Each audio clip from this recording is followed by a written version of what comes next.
కీసరాలో సదానందం అనే వ్యక్తి మీద ట్రాన్స్జెండర్స్ దాడి చేశారు అంటూ కూడా నిన్నటి నుంచి కూడా కొన్ని వార్తలు వస్తూ ఉన్నాయి. దీనికి సంబంధించి సదానందం కూడా మీడియాతో మాట్లాడడం జరిగింది. కానీ ట్రాన్స్జెండర్స్ అసలు ఏం జరిగింది అక్కడ అనేది మాత్రం ఇద్దరికే తెలుసు అని చెప్పొచ్చు. ఒకటి సదానందంకి, అలాగే అక్కడ ఉన్న ట్రాన్స్జెండర్స్కి అసలు ఏం జరిగింది. నిజంగానే ట్రాన్స్జెండర్స్ అక్కడికి వెళ్ళి ₹1,00,000 అడగటం, అతని ఇవ్వను అన్న పక్షంలో అతని మీద దాడి చేయడం, ఇదంతా వాస్తవమేనా?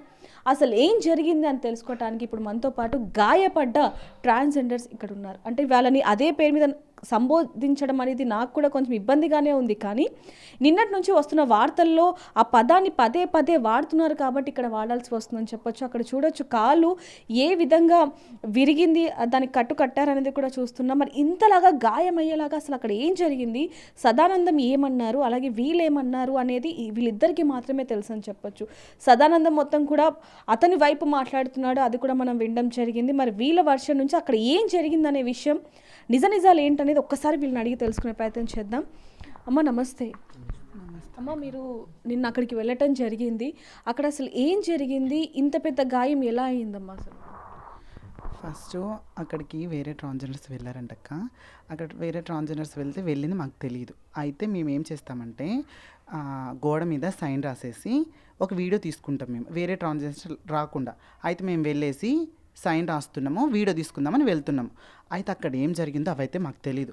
ఆయన రావడంతో వెళ్ళండి అమ్మ, పెద్ద లాటీ అది ఇనుప రాడ్డతోటే ఆయన కొట్టని మాకు తెలియదు కదా. మేమైతే మా పనిలో సైన్ రాసి వీడియో తీసుకునే పని మాది. అయితే సైన్ రాసేసి వీడియో తీసుకుందామని ఆ గేట్ దగ్గర నిలబడ్డాం అంతే. ఆయన ఫస్ట్ మమ్మల్ని చూడడంతో అది కరాటే చేసేది ఒకటి, ప్లస్ ఇంకా ఏమంటారు ఇనుప రాడ్డు 2 తీసుకొచ్చేసి వెళ్ళండి అమ్మా వెళ్ళండి అని కోపడేసరికి ఏం చేసామయ్యా, మేము అడుక్కోవడానికి వచ్చాము, కొట్టడానికి వచ్చావా, కొడితే కొట్టని నేను అన్నాను. అయితే ఆయన ఇంకా అసలు ఏం రావడంతో ఆ ఇనుప రాడ్డు తీసుకొని ఫస్ట్ నన్ను ఒకటి వేసాడు మోకాల మీద వేయంగానే భయపడేసి వీళ్ళు ఉరుకుతుంటే వీళ్ళ మీద ఒకటి ఇంకా అందరిని ఉరికిచ్చేసాడు అక్కడ. అది జరిగింది, ఉరికిచ్చేసి అక్కడ కొట్లాట జరిగింది. అంటే నిజంగానే ₹1,00,000 అడిగారు, ₹1,00,000 ఇవ్వండి అని మీరు అడిగినందుకే అతను అంత ఘనం చేశాడంటూ అతను చెప్తున్నాడు. ఒక మాట అక్క, మేము యువతలు నిలబడ్డది గేట్ దగ్గర, గేట్ యువతల మేము ఎలా వెళ్ళి ఆ గేట్ దూకేసి ₹1,00,000 అడిగేసి మళ్ళీ యువతలకు వచ్చి మళ్ళీ గేట్ యువతలు నిలబడ్డామా? ఒక మాట లేదు కదా. మేము వెళ్ళిందే అప్పుడు అసలు పైసలు ఏం డిమాండ్ చేయలేదు. అసలు పైసలు అక్కడ ఒక్క మాట, ₹1 కూడా అడగలేదు అక్క. మేడం ₹1 కూడా అడగాలి, అది మాట తప్పది. ₹1,00,000 అడగడం చాలా తప్పు.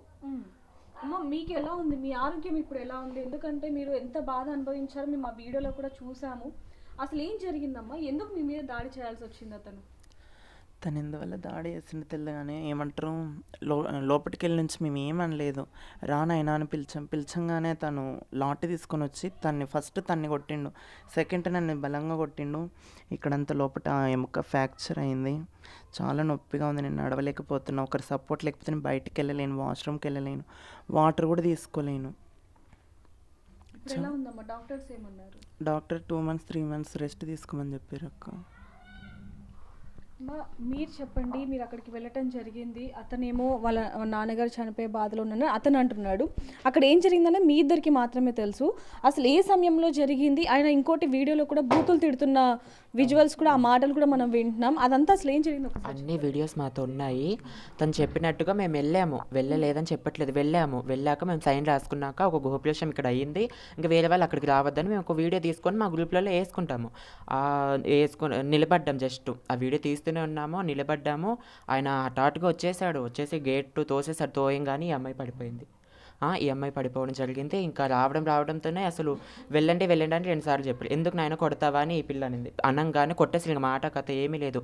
ఇంకా అప్పుడు మేము ₹1,00,000 ఎక్కువ డిమాండ్ చేసాము. ఇంకొకటి మేము బట్టలు ఇప్పామని చెప్తున్నారు. బట్టలు ఎప్పుడు ఇప్పాము? ఏమైనా ఉన్నాయి వాళ్ళ దగ్గర ప్రూఫ్స్, ఏమైనా ఆధారాలు అవి ఏమైనా ఉన్నాయా?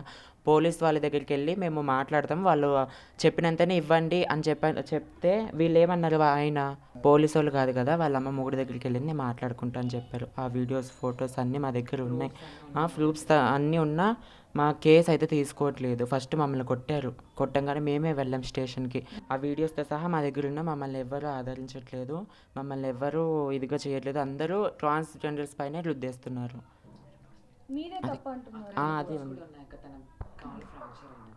అమ్మా, కానీ ఇక్కడ పోలీసులు కూడా మీ కేసు తీసుకోలేదు అంటూ కూడా మీరు ఇందాక మాతో చెప్పడం జరిగింది. అసలు పోలీస్ స్టేషన్కి వెళ్ళిన తర్వాత అసలు అది ఏ సమయానికి జరిగింది? ఇంకోటి మీరు ఫోన్ చేసి కొంతమందిని పిలిచారు అని వాళ్ళు అంటున్నారు. అంటే ఏం జరిగిందమ్మా అక్కడ? అయితే ఫస్ట్ అయితే ఇద్దరు వెళ్ళారు అక్క. ఆ తర్వాత మేము వచ్చాం. చాలా సైకోగా మాట్లాడుతుంటే మేము వచ్చాము, ఎందుకంటే అలా మాట్లాడుతున్నా, ఎంతొంత ప్రేమతో ఇవ్వచ్చు కదా మేము అడిగితే, ఆయన రివర్స్గా ఫస్ట్ ఆఫ్ ఆల్ మీరు ఇక్కడ నుంచి అని చెప్పి చాలా గలీజ్గా మాట్లాడు, ఎందుకు అలా మాట్లాడుతూ, కొడతావా కొట్టు, మరి చంపుతావు చంపు, మాకు అమ్మ నాన్న ఎవరు ఉండరు, కొట్టినా మీరే తిట్టినా మీరే, పైసలు ఇచ్చేది మీరే కాబట్టి మీ నుంచి మేము ఉన్నాం కాబట్టి కొడతావా కొట్టు అనేసరికి చాలా ర్యాష్గా అందరినీ కొట్టి చెల్ల చెదర కొట్టేసరికి మేము పారిపోయాము. అదండి జరిగింది అక్కడ. పోలీస్ స్టేషన్కి వెళ్తే కూడా పోలీసులు కేసు తీసుకోలేదు. పోలీసులకు ఫస్ట్ మేమే కేసు పెట్టాము. కేసు పెడితే సరే ఓకే అన్నారు. మళ్ళీ తను వచ్చాక మమ్మల్ని తన ముంగటే మా కేసు తీసుకోలేదు, మమ్మల్ని తిట్టారు వాళ్ళు. మీరే పోలీసులు కూడా మిమ్మల్ని తిట్టారు. అసలు మీకు ఏం రైట్స్ ఉంది వాళ్ళ ఇంటి దగ్గరికి వెళ్ళడానికి అన్నారు. ఇంకా మేమేం మాట్లాడాలక్క చెప్పండి. అమ్మా, ఇది నిజంగా కొంచెం వివాదాస్పదంగానే మారిందని చెప్పొచ్చు. ఎందుకంటే ఆ వీడియోలో అతను తిడుతున్నాడో అది ఎవరు కూడా చూడట్లేదు. మీరు అక్కడికి వెళ్ళి డబ్బులు డిమాండ్ చేశారో అనేది ఏదైతే చెప్తున్నాడో అదే పోర్ట్రేట్ చేస్తున్నారు అందరూ కూడా. కానీ డబ్బులు ₹1 కూడా డిమాండ్ చేయలేదు పోలీస్ గారు. ఎందుకంటే మీరు ఎందుకు వెళ్ళారు అని అంటే, మాకేం జాబులు లేవు, మమ్మల్ని చేసుకోవడానికి వివక్ష లేదంటారు. వివక్ష ఎందుకు లేదనంటే, ఇప్పుడు మేము ర్యాపిడో ఒకటి బుక్ చేసుకున్నాం అనుకో, వాళ్ళు ఫోన్ చేస్తారు, అని ఇక్కడికి రండి, మా వాయిస్ వినగానే అమ్మ మీరు ట్రాన్స్జెండర్సా, వివక్షంగా ఆడి ఉందండి. మేము ప్రతిదీ మాట్లాడినా సరే అది తక్కువగానే చూస్తారు. కానీ మేము ఎప్పుడో పోయినాం, ఆయన కొట్టంగా మాకు భయం వేసేసి మేము వెళ్ళినాం. కేసు పెట్టడానికి వెళ్తే లైట్ అయిపోయింది. ఆయన వచ్చి రాగానే కేసు పెట్టగానే మీ మీద కేసు చేసేస్తున్నా, మీ మీద కేసు చేసేస్తాను, ఎఫ్ఐఆర్ అయిపోయింది. అటెంప్ట్ మర్డర్ చేసేసాను. అసలు ఏంటక్క అసలు పోలీసులు కూడా మమ్మల్ని ఆదరించకపోతే మేము ఎక్కడికి వెళ్ళాలి? మా బాధలు ఎవరు చెప్పుకోవాలి చెప్పండి మీరే. అసలు మీ మీద అటెంప్ట్ మర్డర్ కేసు అంటే కేసు పెట్టేస్తున్నాను చెప్తున్నాను. అసలు ఏంటి ఇంకా అవన్నీ తెలుసుకోలేదు. అందరూ కూడా మీరు అతని దాడి చేశారు అంటున్నారు, కానీ అతను ఇక్కడ ఇంత దాడి చేశారు, మనం అది ఎవరు కూడా మా దగ్గర ఉన్నాయి అక్క, విత్ ప్రూఫ్స్తో ఉన్నాయి మా దగ్గర. తను కొట్టింది, పోలీసులను తిట్టింది, భవాని మాల వేసుకున్న అమ్మాయిని కూడా తిట్టిండు. నీదేం మాల, నువ్వు యాక్టింగ్ మాల, నీది డ్రామా మాల, మీరు ఎందుకు వస్తారు, సెక్స్ చేసుకొని వెళ్ళి అని అంటాడు అక్క. ఇంకంత బూతుగా మాట్లాడుతున్నాడు. మేము ఏం చేయాలి, మాకు ఎవరు లేరు వెనకాల సపోర్ట్, మేము చెప్పుకోవడానికి మీడియాల వాళ్ళు మాకు ఎవరు కూడా తెలీదు. సో ఇప్పుడు మనతో పాటు ఇంకొంతమంది కూడా ఉన్నారు, వారితో కూడా మాట్లాడదాం. నమస్తే అమ్మా. నమస్తే అమ్మా. నిన్న ఉన్నారమ్మా మీరు? ఉన్నాం భవాని. ఫస్ట్ నేనే వెళ్ళాము. వెళ్తే ఏమన్నాడు, ఫస్ట్ ఆ భవాని మా ఫ్రెండ్ వెళ్ళింది, వెళితే షాపు గురుప్రవేశం అయ్యింది కదా భవాని అని అడిగితే, ఫస్ట్ ఇంటి నుంచి మాల్లో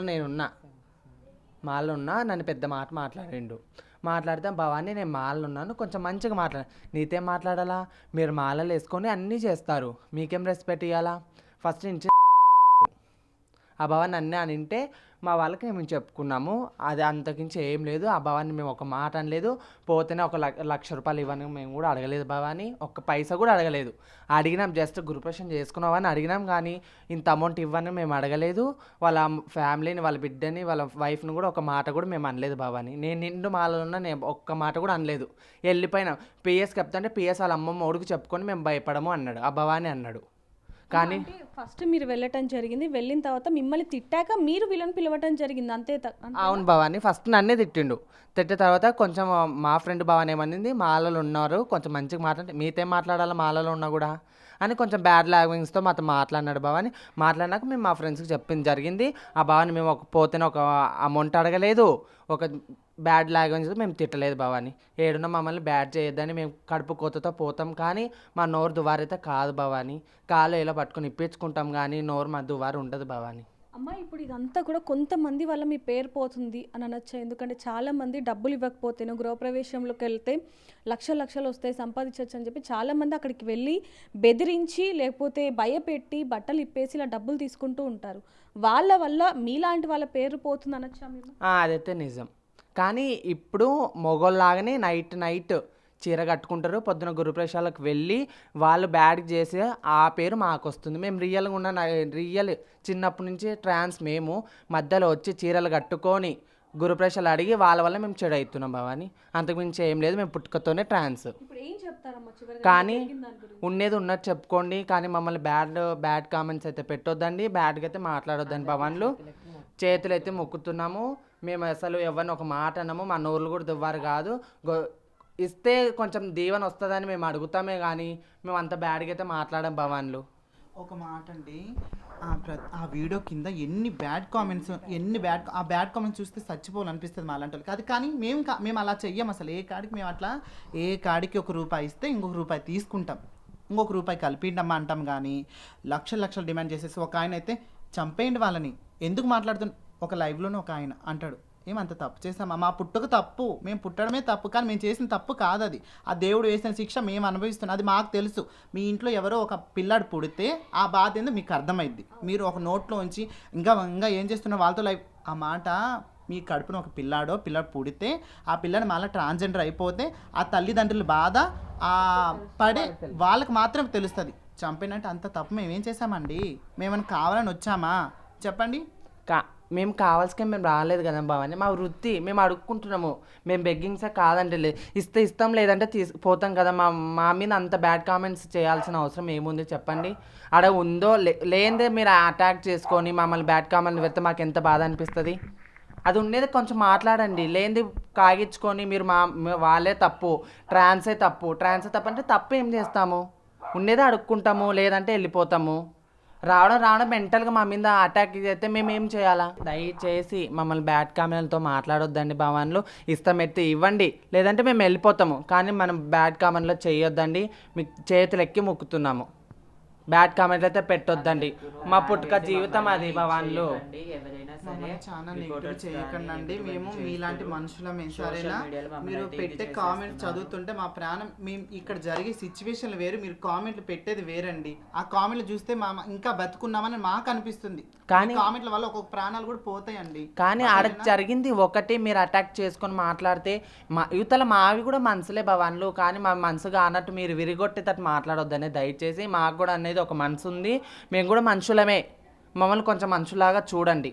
ఎవరో చేసి బట్టలు ఎవరో చేసినందుకు మమ్మల్ని అనొద్దండి దయచేసి. మేము పుట్టుకతో వచ్చేళ్ళము, చిన్నప్పటి నుంచి మా అమ్మ మా నాన్న కాదని మేము ఇంట్లో నుంచి వచ్చి మాదేందో మేము బతుకుతూ ఉన్నాము. ఇప్పటి వరకు కూడా మా ఫ్యామిలీ వాళ్ళు మమ్మల్ని తీసుకోరు కూడా. సో చూస్తున్నాం కదా, అక్కడ జరిగింది వేరు, సదానందం చెప్పేది వేరు. అసలు మేము అక్కడికి వెళ్ళింది కేవలం అంటే గృహప్రవేశం కానీ ఏదైనా మేము వెళ్ళి డబ్బులు తీసుకొని దీవిస్తే మంచి జరుగుతుందనే తప్ప అక్కడికి వెళ్ళి ₹1,00,000 ఏం డిమాండ్ చేయలేదు. అక్కడ జరిగింది వేరు.